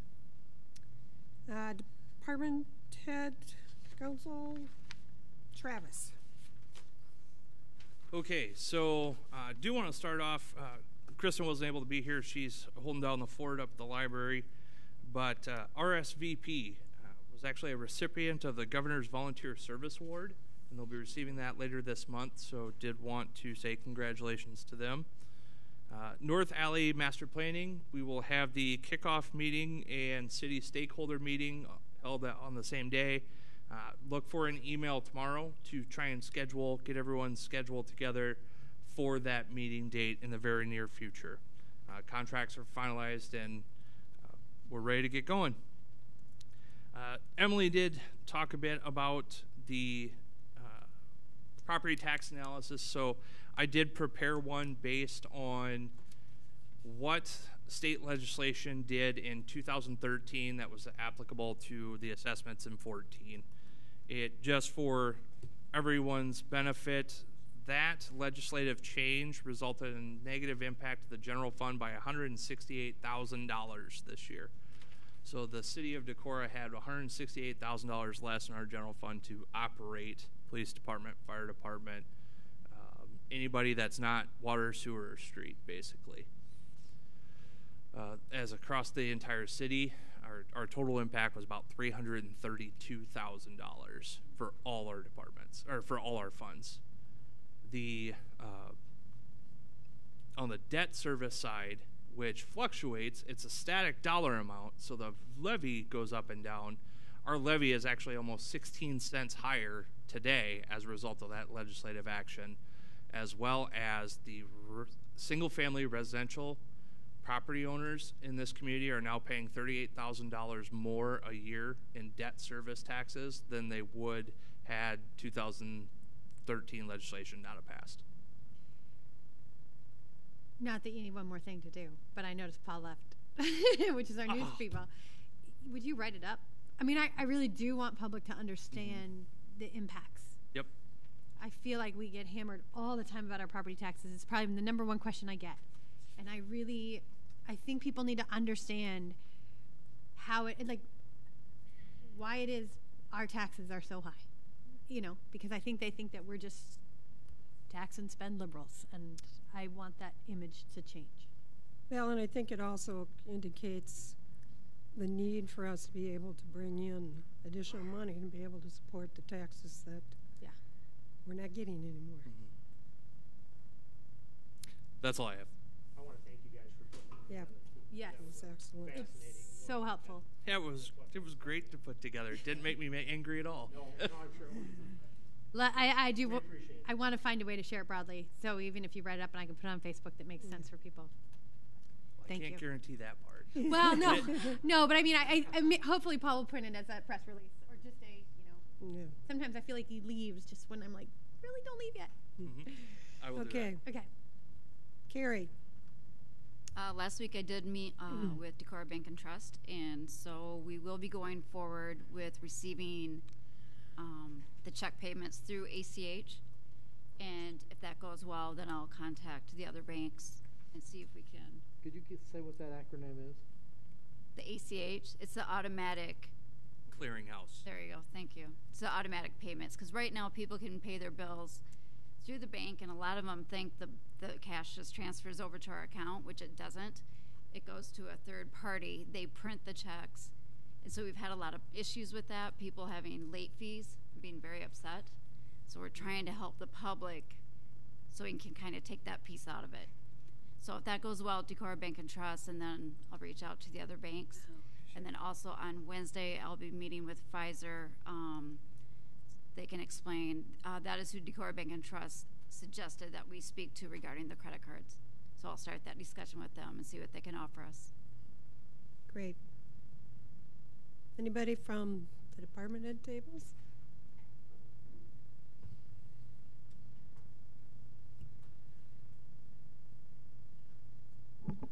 Just wanted to mention that we had our Cops and Rodders fundraiser event this past weekend downtown Decorah. Huge success. More cars than we ever dreamed of would show up. We had a tough time placing them around town. In total, we had 151 cars show up. The money that we raised from this event doesn't go to the Decorah Police Department. It goes to the COPS organization. For those that aren't familiar with COPS, it's Concerns of Police Survivors is what the acronym is. They take care of families who lost a family member to a in the line of duty death. We had 2 of them in Northeast Iowa in the last year. The organization helped out greatly, and we wanted to give back to them, so that's where the money went. We raised about $2,000. We also had a 50-50 raffle to help fund the canine, and a taco truck was on scene, and they gave us a large donation afterwards. We raised probably about $800 for our canine program as well. A lot of hard work went into it by the Assistant Chief, Brent Parker. I want to acknowledge all the time that he put into it and thank all the volunteers that came out and helped out too, because we don't know much about hosting a car show, so we were greatly helped out as well. Thank you. Anybody else? Mr. Nimrod. Just wanted to comment to Emily too on the property tax piece. So some projects going on in the parks. The shelter at Mary Christopher Park is just about complete. A new shelter at Wayside Park, and Ice Cave Steps have started that project. The Veterans Memorial was poured this week in Mary Christopher Park. None of those will affect property tax in Decorah, and at the end, all will be easier to take care of than what we had. So, okay. Thank you. Anybody else? You weren't thinking I blamed the park, were you? No, I'm trying to give you some good news. Oh, good. Okay. I'm like, I don't think we spend too much money. I think we got a revenue problem. Okay. Kirk. You know, I have nothing except I think complaints about your property taxes are soon going to be overcome by complaints about scooters. That is all. Sorry, that okay. was Okay. Ross? Steve? I went down to Cops and Rodders and really enjoyed it. It was terrific to see such a great turnout, and I was glad the community came to support y'all and to enjoy the show. And I learned that that Greg has a pretty sweet car that he keeps parked in his garage, and I just think he should take that to the building sites. It'd be really really impressive. Oh, shoot, I didn't see it. Okay, Steve Luce?